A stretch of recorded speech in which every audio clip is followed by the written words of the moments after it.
కడిగి తుడవగానే స్వస్తి అంటారు.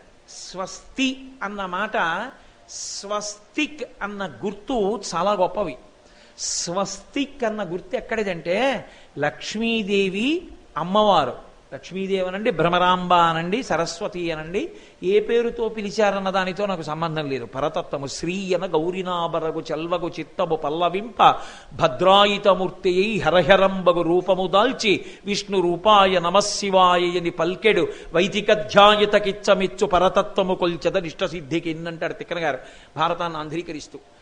విష్ణు రూపాయ నమశివాయ, విష్ణు రూపంగా ఉండేది శివుడు, శివుడి రూపంగా ఉండేది విష్ణువు, వీరిద్దరి మధ్య భేదాన్ని చూడకూడదు. కాబట్టి అదిగో ఆ పరతత్వము అమ్మవారి పాదములలో ఉండే ముద్ర స్వస్తిక్.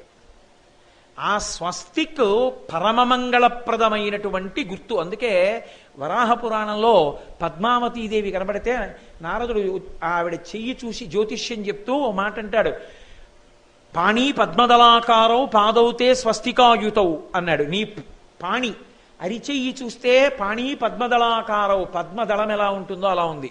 పాదౌతే స్వస్తికాయుతవు, నీ పాదముల యందు స్వస్తిక్ గుర్తుంది, కాబట్టి నువ్వు భగవంతుడికి ఇల్లాలు అవుతావు అన్నాడు. స్వస్తిక్ మంగళప్రదమైన గుర్తు. అది కేవలము సనాతన ధర్మమునకు మాత్రమే చెందినది. అందుకే పెళ్లిలో మధ్య పట్టేటటువంటి బట్ట మీద ఇక ఏది వ్రాయడానికి అధికారం లేదు. ఒక్క స్వస్తిక్ గుర్తు మాత్రమే వేయమని సాక్షాత్తుగా కారణజన్ములైనటువంటి వేద పండితులు వ్యాఖ్యాన గ్రంథాల్లో వ్రాశారు. ఒక్క స్వస్తిక్ గుర్తు తప్ప ఏదీ వ్రాయకూడదు. అది అగౌరవపరిచినట్టు ఏదైనా రాస్తే దాని మీదని, అంత గొప్పది స్వస్తిక్.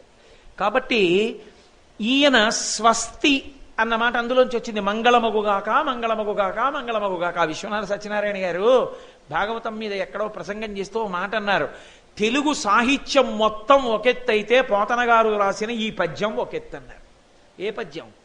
బలిచక్రవర్తిని చూసి బ్రహ్మచారి అన్నాడు, స్వస్తి జగత్రీభవన శాసనకర్తకు హాసమాత్ర విధ్వస్త నిలింపభర్తకు సుధారాపద వ్యవహర్తకున్ మంగళద్ధర విధాన విహర్తకు నిర్జరీ గళంజస్త సువర్ణ సూత్ర పరిహర్తకు దానవలోకభర్తకున్ అన్నాడు.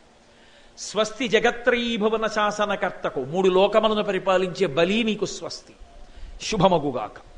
స్వస్తి జగత్రీభవన శాసనకర్తకు హాసమాత్ర విధ్వస్త నిలింపభర్తకు, కేవలముగా తన యొక్క దృష్టి చేత తన యొక్క సంకల్పము చేత ఏదైనా చెయ్యగలిగిన వాడు, పెద్దలు చెప్పిన యజ్ఞయాగాదులు ఎప్పుడూ చేస్తూ ఉండేవాడు, దేవతల యొక్క భార్యల మెడలలో ఉన్న మంగళసూత్రములను కూడా తీయగలిగినటువంటి వాడు, అంటే దేవతలను చంపగలిగిన వాడు.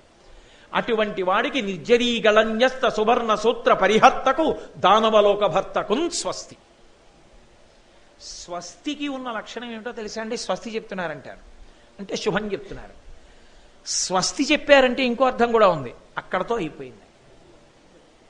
స్వస్తి చెప్పేశారండి, స్వస్తి వాక్యం పలికేశారండి ఆయన అన్నారనుకోండి, అయిపోయిందని. స్వస్తి జగత్రీభువన శాసనకర్తకు, మూడు లోకములను శాసించగలిగిన శక్తి నీకు ఇంక ఇవ్వాలతో అయిపోతుంది, అందుకు వచ్చాను, ఈ రాజ్యం ఇంద్రుడికి ఇచ్చేస్తాను అంటే ఒకే పద్యాన్ని పైకి బ్రహ్మచారిగా ఆశీర్వచనం, ఒకే పద్యంలో లోపల విష్ణువుగా నీ అధికారాన్ని తీయడానికి వచ్చానని చెప్పడం. ఏకకాలమనందు తెలుగు భాషలో ఇంత అద్భుత ప్రయోగాన్ని పోతన గారు చేశారు, వామనమూర్తి నోటి నుంచి వచ్చిన పద్యాన్ని.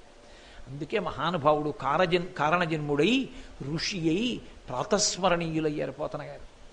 కాబట్టి స్వస్తి జగత్రీభువన శాసనకర్తకు హాసమాత్ర విధ్వస్త నిలింప భర్తకు సుధారాపద వ్యవహర్తకున్ మంగళద్ధర విధాన వ్యవహర్తకు నిర్జరీగళంజస్త సువర్ణ సూత్ర పరిహర్తకు దానవలోక భర్తకున్ అన్నాడు. అంటే బలిచక్రవర్తి అన్నాడు, ఒడుగా ఎవ్వరివాడవెవ్వడవు సంవాసస్థలం వెయ్యది ఎడకున్ నీ వరుదించుటన్ సఫలమయ్యన్ వంశమున్ జన్మమున్ నా కోరికల్ కడదేరెన్ సుహృతంబులయ్య శిఖులున్ కళ్యాణమి కాలమున్. ఎంత వైదికంగా మాట్లాడారో. బలిచక్రవర్తి అన్నాడు, ఒడుగా ఓ బ్రహ్మచారి, ఇప్పుడే ఉపనయనం చేసుకున్నవాడా, ఎవరి వాడవు, ఎవరి పిల్లాడివయ్యా, ఎక్కడుంటావు, ఎవ్వరి వార వెయ్యడిది, నువ్వు ఇక్కడికి వచ్చావు పరమ సంతోషం. సుహృతంబులయ్య శిఖులున్, నువ్వు నడిచొస్తుంటే నేను చూశాను, అగ్నిహోత్రపు జ్వాలలు పైకి లేచాయి. అగ్ని జ్వాల పైకి లేస్తే మహాత్ముడు వచ్చాడని గుర్తు. హోమంగుండంలో ఉన్న అగ్ని కానీ జ్వాలగా లేచిందనుకోండి, ఎవరైనా అడుగు పెట్టగానే వారు మహాత్ముడు అని గుర్తు. కాబట్టి సుహుతంబులయ్య శిఖులున్, అగ్ని జ్వాల పైకి లేచింది నువ్వు వచ్చినప్పుడు. కాబట్టి నువ్వెవరో చాలా గొప్పవాడివై ఉండాలి. సుహుతంబులయ్య శిఖులున్. బలిచక్రవర్తి ఉద్దేశ్యం ఏమిటంటే, నీలాంటి బ్రహ్మచారి రావడం వల్ల నేను చేసిన యజ్ఞం సఫలమైంది. పాపం పిచ్చివాడికి ఏం తెలుసు విష్ణు వచ్చాడని. అందుకని ఆయన అనుకుంటున్నాడు గొప్ప బ్రహ్మచారి వచ్చాడు. కాబట్టి సుహుతంబులయ్య శిఖులు, నా కోరికలు కడతేరెన్, నా కోరికలన్నీ తీరిపోయాయి. కడతేరెన్, ఇక నేను అడగడానికి ఉండదు, నువ్విస్తే ఉంటుంది అనుకోకుండా ఆయన నోటి వెంట వచ్చింది. సుహుతంబులయ్య శిఖులున్ కళ్యాణమి కాలమున్, ఈ కాలము శుభప్రదము. ఎప్పుడు భగవంతుడు అనుగ్రహించి అడుగు పెట్టాడో అది కళ్యాణము కాదు.